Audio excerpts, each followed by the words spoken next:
How about with Carson, though? I mean, how is that dynamic working?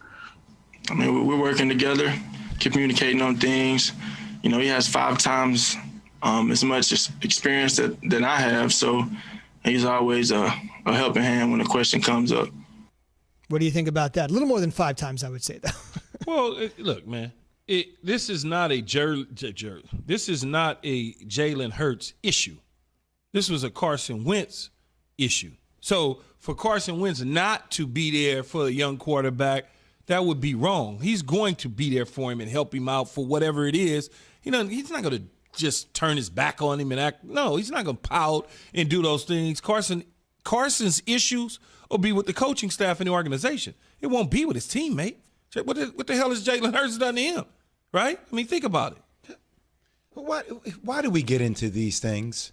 Like this is where I really feel like the media just, as an ex-player, the media just really digs to try to find something to, because they already have a narrative in their mind that they want to write about, right? So my only thing is, we're grown men.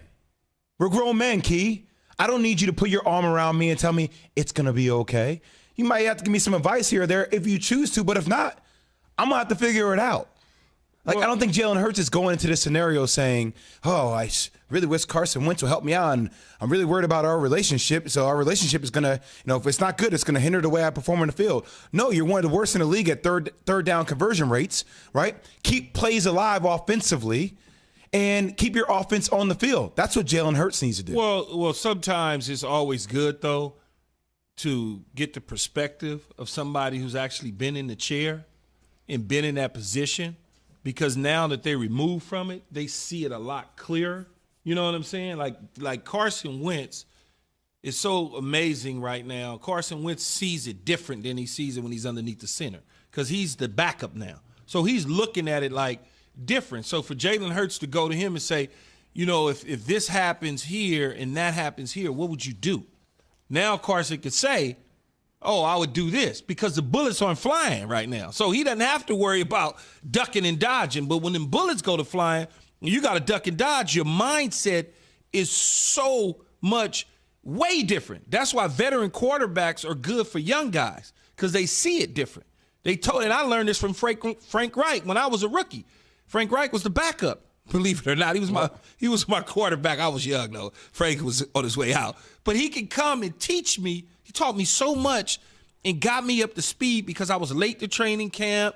Of course, huh? Right? You held out. I held out. You were late to training camp. Yeah, really, right? And so I could sit in the room with Frank, and he could see it totally different than the information I was getting from Neil O'Donnell. Mm-hmm. But it was amazing to be a part of that. You said he was on his way out, though, right? From a time. No, but I'm saying because he wasn't the starter, he was the backup. He would just see it differently than when you out there, Jay. Those things are moving fast. Oh no, man. I get it. It's all over the place. And now when you remove yourself from it, you go, oh, okay. It's even now. I hadn't played in 100 years, but when I see something, I'm like, oh, I would have did this or that. If you put me out there, I may not do those things. I just don't go into this thinking that Carson Wentz is going to have a red and rosy relationship with Jalen Hurts, considering the way Carson Wentz has essentially been forced out. But it's not a Jalen issue, though. I know it's not. I know it's not a Jalen issue. No, I'm saying, okay. Here's what I'm saying, Jay. It's not a Jalen Hurts issue for Carson Wentz to have a problem with him. They're going to have a cool relationship. It's the issue is with the organization and the coaches. If Carson Wentz is going to go ham on anybody, it should be the coaches and the front office. It has nothing to do with Jalen Hurts. Put your arms around Jalen Hurts and help him get through the right game. Thing. That's the best way to handle the situation. That's the right thing to do. Yeah. It's the right thing to do. Not everybody always does the right thing, especially when you're emotional about losing your job. You lost your job to Jalen Hurts, man. They did you wrong. Just saying. You know how people get in people's ears? That's what the homies is going to say. When you go home, and it makes you look at people a little bit differently. I'm not saying you do it maliciously. That guy isn't even good. He didn't win anything at Oklahoma. You get that whole, and if you allow that to seep into your brain, you ain't worth nothing either. Couple quick things. One, there has been a little bit of discussion exactly what Wentz's temperament has been. There have been some things written, but in large part, many people have come out and said he embodies the term, and they have this here in the upper Midwest, he embodies the term North Dakota nice. That's what they say up there. There have been things that have been said and written about Wentz, maybe not being the greatest teammate of all time, but in large part, publicly at least, he obviously has been very supportive and seems like a good dude. So let's ask it from this perspective. Yes, and we all get humbled, right? It's just a matter of when it happens. Okay, so it's just one game. Hurts came in, obviously, during the Green Bay game, didn't get all the first team reps, got more reps. This is his week. I know it's just one game. This is his week. It's his time. It's his opposition. What a reasonable, just one game out of the gate against a quality opponent with an excellent defense. What's reasonable for him? His performance? Yeah, just it's your first spot, but it's a big spot. Well, I don't anticipate him looking like Carson Wentz looked the last time we saw Carson Wentz. I don't expect that. I expect for them to help him in terms of play selection, giving him things that he does well, not the things that Carson did well, but the things that Jalen Hurts does well, because they're going to have to run some of the things that Carson did do, but also taking into consideration this is a different quarterback with a different style. And I think they know that. So you'll probably see a lot of things on the move, a lot of RPOs. You're gonna see a lot of empty packages where he's in the gun and he's getting the football. He's rocket stepping, throwing, letting it go out quick because of his anticipation. He is not a fast, twitchy guy like a Kyler Murray. Okay. But he is a hell of an athlete. Yeah, he is. And a hell of a football player. And so sometimes in college he had a slow delivery. He liked to see the receiver open before he threw the football, but that's also because I have a strong arm.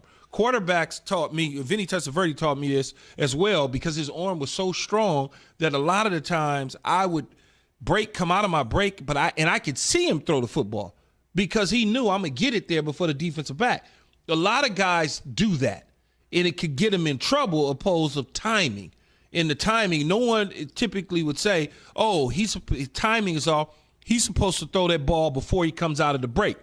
That is true. But when you have a strong arm, you get bad habits at times. And I think at Oklahoma and even at Alabama, he knew he could zip it through because he had a strong arm, so the anticipation wasn't quite there. Hopefully they fixed that with the Eagles because this is the National Football League. Things happen a little bit faster. So I think he'll have a decent game. I don't know that he'll win the game. I don't know that he'll throw for 300 yards, but I think it'll be a game we say, okay, he deserves to start next week. I mean, I don't come in with any expectations. I honestly don't know. But just imagine if Jalen Hurts did win this game. Imagine if they beat the Saints, a team that hasn't lost since week 3 after a change. Can you imagine the type of hype that we will have coming into next Monday? No doubt. Off the charts. And it would obviously be, the question would be asked cheesesteaks for everybody. Tony Luke's, Pat's, Geno's, whatever you want. They would just ask him essentially, why didn't you make the change earlier? That'll obviously be the first question to Doug Peterson. Last thing I would say. We didn't think Jalen was ready. We felt like Carson was giving us the best chance to win. You've been to a lot of press conferences, haven't you? I've tossed to a lot of those press conferences. You say a lot without saying anything. Last thing I would say, you said the slow delivery. The one thing I really do like about Jalen Hurts, just as a fan when I watch him and I listen to him speak, realizing you don't hear college players talk all that much, is he's a very slow heartbeat. Like, it just doesn't feel like everything or anything is too big for him. You played at Alabama and OU. Yeah. You had adversity. You lost your starting job, which you didn't really lose on merit. The other guy was just on fire and came through in the biggest spot that he could possibly face. But I like the fact that he handled all of that so well. I think it speaks to him. He took the starting job from Barrett against USC, who they started. He came in, took the starting job, and then he lost it, but he didn't really lose it. Right. Blake Barnett started. Barnett. Came in, made it happen. Keyshawn Jables, you've been presented by Progressive Insurance, protecting small businesses with specialized coverages for commercial vehicles. More at Progressive Commercial.